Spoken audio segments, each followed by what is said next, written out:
Okay role sir Hindi में ही बोल दीजिएगा सर हिंदी बोल दीजिए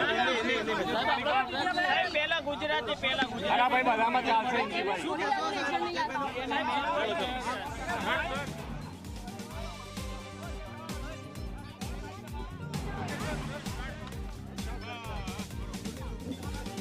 ત્યારે થોડીક જ વારમાં વધુ વિગત આપણી સાથે જાણકારી આપશે ઋષિકેશ પટેલ થોડીક જ વારમાં અને પાર્થિવ દેહને પણ પરિવારને સોંપવામાં આવી શકે છે। હાલ સિવિલના દ્રશ્યો છે। आदरणीय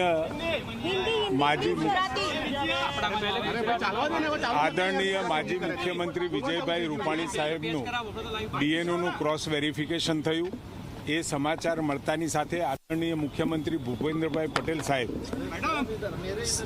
વિજયભાઈ સાહેબના પરિવારના સભ્યો ગાંધીનગર સ્થિત એમના નિવાસસ્થાને હતા, ત્યાં જઈને મળ્યા, ત્યાં સમાચાર આપ્યા અને પરિવારને કહ્યું કે હવે બાકીની જે વિધિ એમનો પાર્થિવ દેહ લેવાની અને એની સાથે પાછળની જે અંતિમ વિધિની પ્રક્રિયા માટે એમને કહ્યું છે અને એ જે પ્રમાણે પરિવાર નક્કી કરે એ પ્રમાણે રાજ્ય સરકાર મદદ કરી અને એ બાકીની કાર્યવાહી કરશે।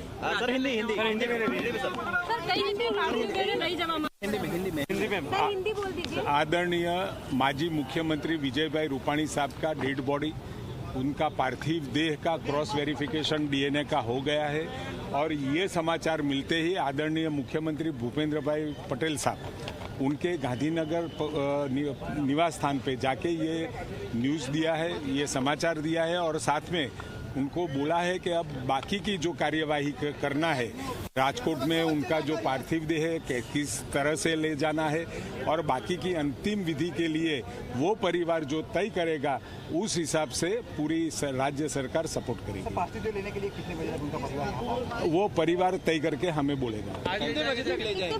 वो अभी पता नहीं है, परिवार को उसका पूरा संज्ञान दे दिया गया है और परिवार नक्की करेगा कि कौन से समय पे यह पार्थिव देह यहाँ से ले जाना है।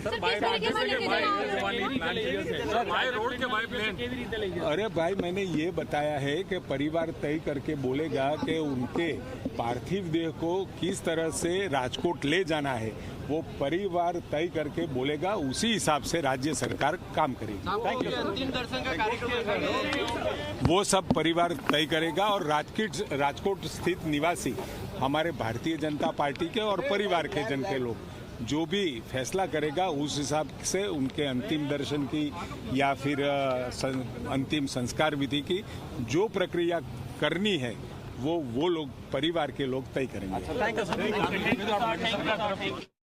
નગરમાં પરિવારને જાણકારી આપવામાં આવી છે ડીએનએ મેચ થયાની। સંવાદદાતા હિતલ જોડાયેલા છે ગાંધીનગરથી। હિતલ, મંત્રી ઋષિકેશ પટેલે જાણકારી આપી છે કે ડીએનએ મેચ થયા તેની ખબર પરિવારને તો મળી ચૂકી છે, તો શું કંઈ હવે અપડેટ મળી રહી છે ગાંધીનગરથી કે ક્યારે પાર્થિવ દેહને રાજકોટ લઈ જવામાં આવી શકે છે?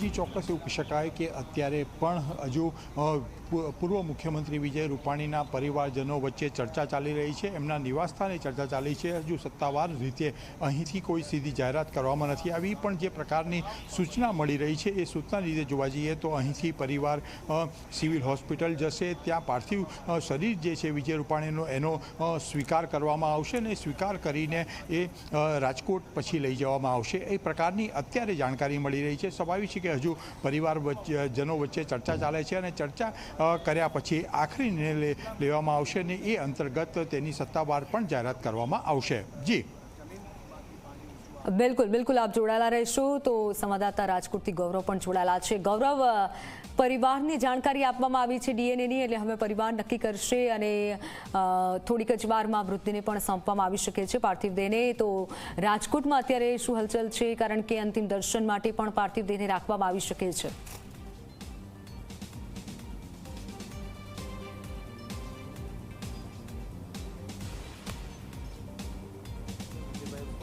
અત્યારે ઘરની બહાર છીએ, કારણ કે જે તૈયારીઓ છે તે અત્યારે તેમના નિવાસસ્થાન ખાતે કરવામાં આવી રહી છે। જે રીતના જે તેમનો પાર્થિવ દેહ છે તેમને રાજકોટ તેમના નિવાસસ્થાન ખાતે લાવવામાં આવશે।